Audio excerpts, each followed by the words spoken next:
నిమ్మ చెట్టు నీడలో మన తోట చెట్ల మధ్యలో బాబు బంగారు బాబు మురిపంగ నిన్ను చూస్తాను.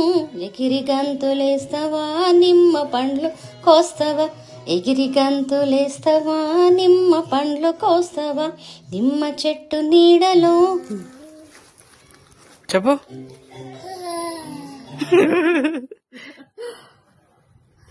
అలసిపోయాడు చిటికని నిమ్మకాయలు తెంపి. నిమ్మకాయలు ఎవరు తెంపి చెప్పు. నిమ్మకాయలు ఎవరు తెంపారు? చిటికన నువ్వు తెంపినవా? కీర్తన్ బాబు తెంపిందా? ఎవరు తెంపారు చిటి? బాబు బాబు బాబు బాబు